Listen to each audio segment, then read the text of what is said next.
কিরে আমার দোয়া কবুল হয় না কেন? আল্লাহ আমার ডাকে সাড়া দেয় না কেন? আমার জীবনে এত দুঃখ কেন? আমার জীবনে তো ভালো কিছু হয় না, খালি সব কষ্ট আমার কেন? এরকম আছে না নাই? এরকম হতাশদের জন্য এই সূরাটা একটা আলোকবর্তিকা, মোটিভেশনাল সূরা। আলহামদুলিল্লাহ পড়েন।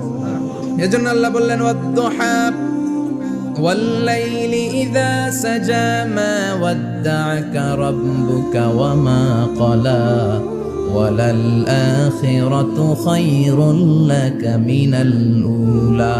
এরপর আল্লাহ বললেন নবী ওয়ালাল আখিরাতু খায়রুল লাকা মিনাল উলা, and verily indeed the hereafter is far better for you than this dunya. এই দুনিয়ার চেয়ে আপনার জন্য আখিরাতটা অনেক দামি।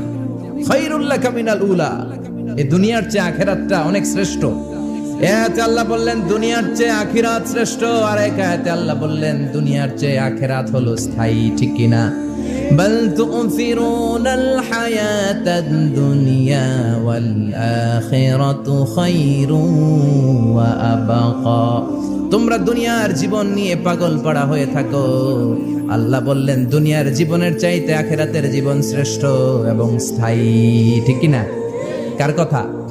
দুনিয়া স্থায়ী না আখিরাত স্থায়ী? দুনিয়া শ্রেষ্ঠ না আখিরাত শ্রেষ্ঠ? কিন্তু আমরা কোনটার পিছনে দৌড়াই? খালি দুনিয়া দুনিয়া। দুনিয়া কে মজা ले लो দুনিয়া তোমারি है, কিন্তু জান্নাত কে মজা ले लो জান্নাত তোমারি है, ওইটা কয় না? আছে না নাই? দুনিয়ার পেছনে পাগল হয়ে আমরা পড়ে থাকি।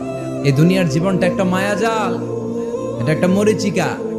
এই মরিচিকা, এই ধোঁকা, এই লালসা আর এই মায়াজালের পেছনে আমরা ছুটছি।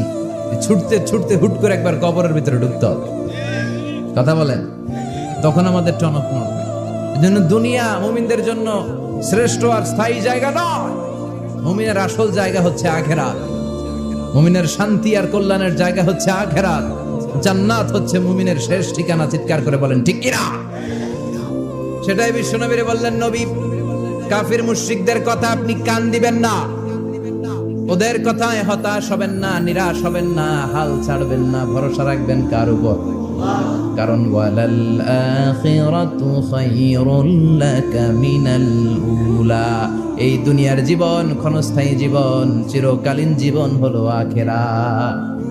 নবীরে কিভাবে আশ্বাস দিতেছে দেখছেন? অ্যাসিউরেন্স করতেছে, কনফার্মেশন।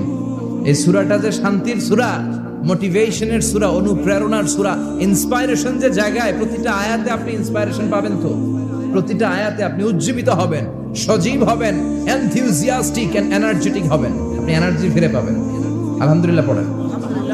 এরপরে বিশ্বনবীর আরো খুশি করার জন্য আল্লাহ বললেন ওয়ালা সাউফা ইউতিকা